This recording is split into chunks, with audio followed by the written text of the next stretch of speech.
Hello, my name is Chalon Jones, and I am the CEO and creative director for Chalon Creates, an education consulting company supporting schools and teachers just like you who are trying to do what is best for students.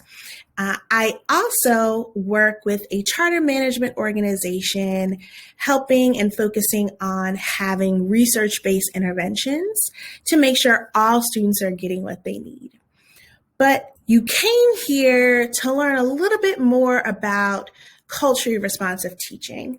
So you may already be familiar with the term, already using practices within your classrooms or schools, or you could just be wanting to learn more. You've heard of it, but you're not quite sure what it means. So I'm so glad you were able to join my session today. Before we get started, there are a few things I want to make sure you're aware of so that way you get the most out of this session. So you should have a copy of the guided notes ready and available to use because I'll be referring to them. You may want to pause and make notes down, make note of things, and you are more than welcome to do so.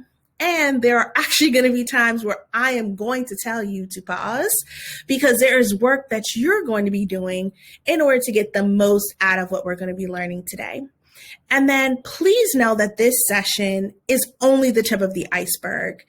This is only just a very brief overview just to get you thinking, especially before the school year starts for a lot of you. But this is not where your learning is going to end. It's just the beginning. So let's go ahead and get started. So one thing that I would love to show for you, and it always helps me recenter in why I'm doing this work, is one of my former students, Tahim. He was one of the first students that I ever taught in a full-time capacity. And he just showed me the importance of valuing who he was as an individual instead of his perceived limitations. I spent a lot of time teaching and leading and coaching in special education. And a lot of times there are limits placed on students based on what we think they can do or cannot do. And he definitely showed me that you don't have to subscribe to any of those limitations, and you actually can go far beyond that. So what I want you to do is just take a moment to think about someone who you've taught, someone that you have supported as an educator who helped you look at the world a little bit differently, because I want you to be thinking about them as we go through and learn together today.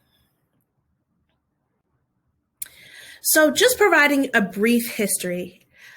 So our student population has changed drastically over the past 30 years. So 30 years ago, our student population looked something like this. It lacked a lot of cultural diversity within most public schools, unless you were in a highly populated or urban area. It was very typical for schools to serve all white students, all Black students, and not really having any mixing in between, even after the Brown versus Board of Education ruling. But as we know now, especially in the last 10 years, K through 12 education has become increasingly culturally diverse within public schools. So whether I am in an urban area or if I'm in a suburban area, most likely there's going to be some sort of cultural diversity within my school population. More students are in classrooms now with people who don't look like them or who come from a variety of different backgrounds.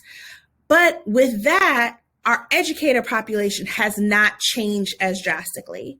It still remains primarily white and female across all of our schools. And I know I've had an opportunity to speak with some educators where they've mentioned that they're the only Black teacher in their school, the only Latinx teacher within their school, and they feel an immense sense of responsibility in supporting the diverse student populations that are present within their school campuses. So with all that being said, what's culture got to do with it? So what does it actually have to do with it?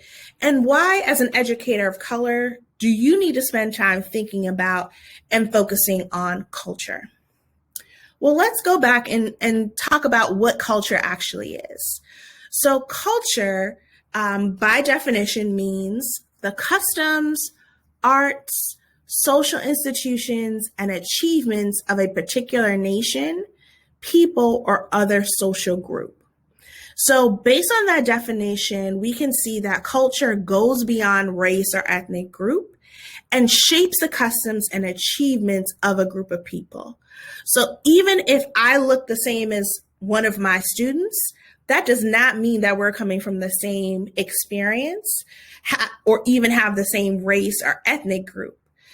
There could be customs that are unique to my family and where I grew up that are completely unknown to that student and vice versa. When I had an opportunity to poll educators, 60% of them said that they have culturally diverse students that they are supporting within their classroom communities, but only 30% said that they use culturally responsive teaching practices. And it's not because that they don't want to do what's best for students. It was just lack of awareness on what they specifically could do and have ownership of within their classroom communities. I'm sure we all can agree that our students deserve teachers who value and support their full identity, who really know who they are and are doing whatever they can in order to make sure students are successful. On that same note, our teachers deserve leaders who support their ability to meaningfully include all students. And by meaningfully include, that means woven within the structure and fabric of our school communities is a place for everyone. So it is time to reimagine education, and I'm so glad that you joined so that way you have a way in which you can do that work. But how is it possible for you to help and support the cultural and social identities of the students or teachers you support if you don't know who you are? So one of the keys is really understanding how your cultural identity and experience as a learner impacts your learning community. You can't advocate for the needs of others if you don't know yourself. So you really need to have an opportunity to take stock of who you are, how you came into education, your cultural background, your family dynamics, all of those things, and that shapes your view of the students that are in front of you. So what we're going to be able to do is be able to take a moment for you to take stock of your own cultural identity. So go ahead and take a look at your guided notes, and you will see a social identity wheel that looks similar to the one that you see on the screen. And what you're going to do is fill out each box, thinking through who you are and how you support students. So take a moment to do that now, and I will give you 10 minutes so you can pause this recording to do your identity wheel. Okay, so you had an opportunity to do your social identity wheel and identify all the aspects of your identity that are listed. Obviously, you are more than just what is listed down on paper. Your experiences have shaped who you are and how you come into any environment, especially one as an educator. But I hope it gave you an opportunity to see where you fall in different categories. So, for example, for me, as I was doing my social identity wheel and looking at which identities I rely on the most, I definitely rely heavily on being a Black woman and feeling that when I'm going into spaces. And if I were to distinguish between the two, I often think of myself as Black before being a woman sometimes, and that alters my view of certain situations, where someone else who could have a similar cultural identity to me could think of themselves as a woman first and then also being Black second. That could shape how they come into a learning environment and how they then support the people that are part of it too. So just taking a moment to think about, where do you rely most within your culture identity? But then also, what are things that you tend to shy away from, that you tend to hide? If a student coming into your classroom community exemplifies those attributes, how do you then interact with them? And how do you then make sure that they feel fully included within your learning community? So keeping that in mind, it is important for us to value the cultural identities of every student by representing them in their learning environment. This goes beyond having books with diverse characters, recognizing holidays. It really goes into learning who your students are and highlighting what they value as a way to celebrate everyone's differences. So even if you are in a classroom, you're supporting a classroom with students who look like you, they're all coming from different backgrounds in which should be celebrated and highlighted. So really taking the time to talk with each of your students, get to know them on an individual level, will make it easier for you to make sure they feel included within their classroom communities. So take a moment within your guided notes to jot down, what are some ways in which you can value the diverse identities within your classroom.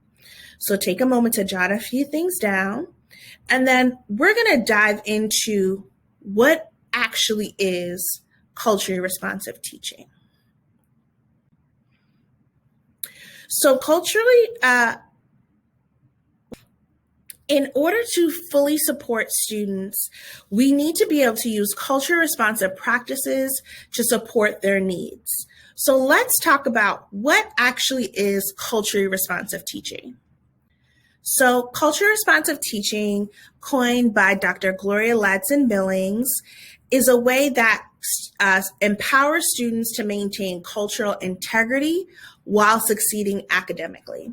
So instead of being in spaces where you need to push your cultural identity to the side or it is not considered, it actually is valued within a culturally responsive teaching classroom as a way in which you can use to succeed academically.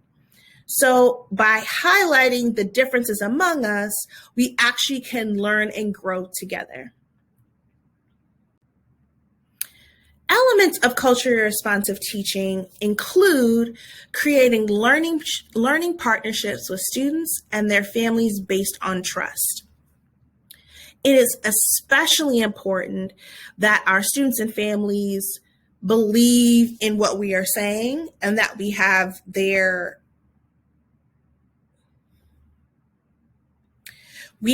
needs in mind when we are making decisions. So being able to create a learning partnership allows it to be a two-way conversation between students and families and the educator about goals, about ways in which a student can show up and be successful in the classroom environment, and then also ways in which families and teachers can partner together as well. In addition, building students' intellectual capacity in socially and intellectually safe environments is especially important.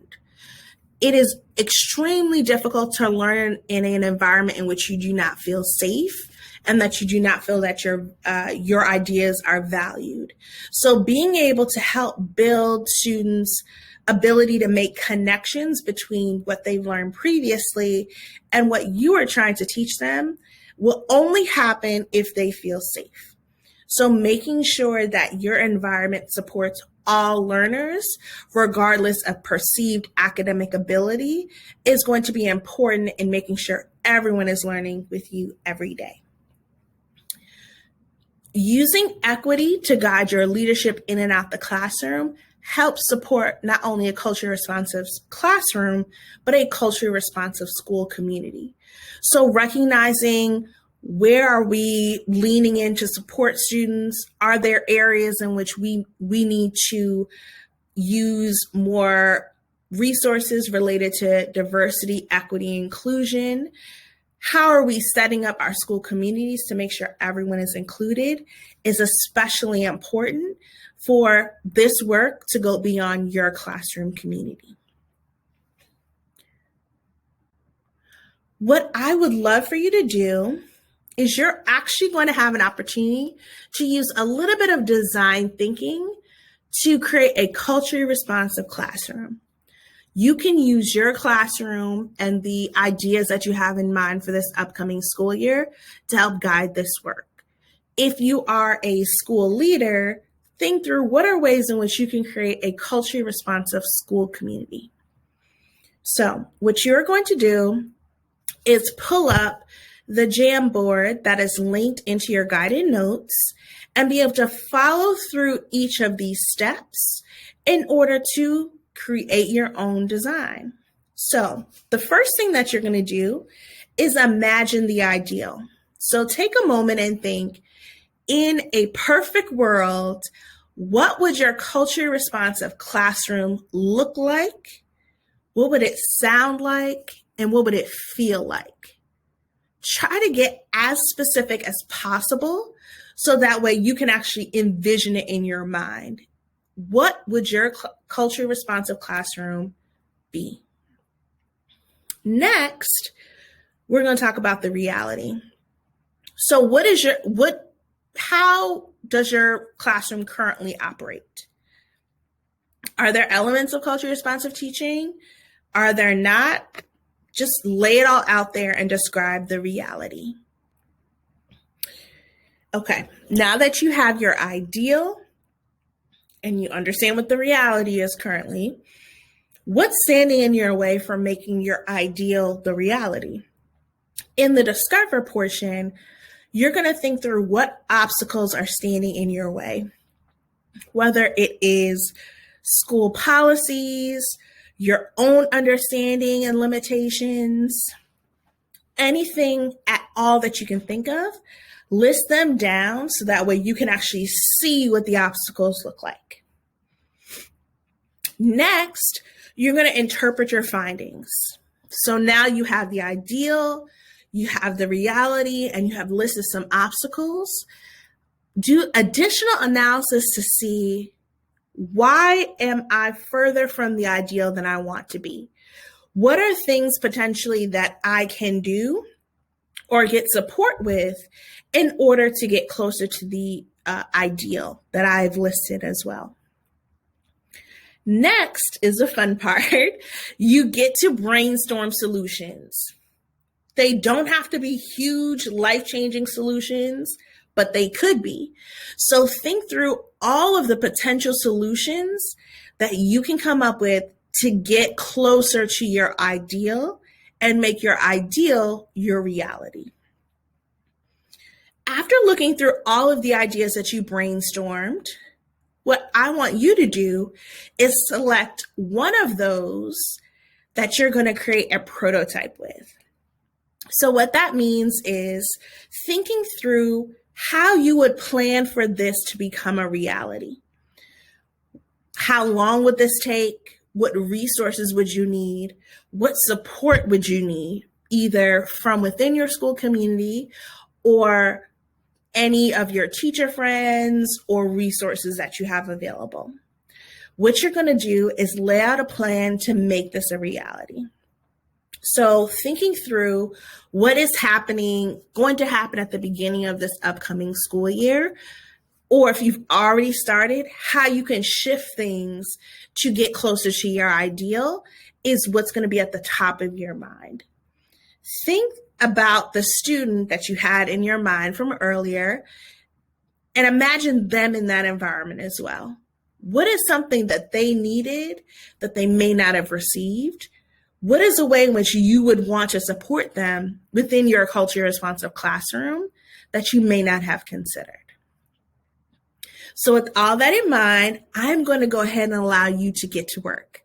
So what you can do is you can pause this recording, and I want you to take 20 minutes to go through each of the steps. Feel free to rewind the recording if you want to go step by step and hear me repeat it for you as you write it through on your Jamboard. Okay. Were you able to go through each one of the steps? How did that process feel? Were you able to come up with a prototype that you can implement in your classroom? I hope so. And I hope that you actually implement it. It's good for us to be able to talk about these things and discuss it on an intellectual level, but we won't be making a difference if we don't put it into practice. So I hope you take an opportunity to put your plan into practice, and I would love to hear about it if you do. And again, imagine the impact. I think all the time, if I knew about these strategies, if I was really invested in culturally responsive teaching when I was supporting Tahim, how much differently his school environment could have been. I could have advocated for him in a way that I just didn't feel capable of doing at that time. And he would have had much more enjoyment at school because he felt valued. So I hope you keep that in mind, and I hope you implement whatever plan you came up with. And feel free to follow me at Chalon Jones on Instagram or LinkedIn, or Chalon Creates on Facebook or Pinterest to connect with me. And I would love to hear how your plans are. If you need any help or support just brainstorming things, feel free to email me at hello@chaloncreates.com. And I would love to see how your classroom communities are growing this school year. I hope you have a great rest of your sessions you're attending, and I hope to see you soon.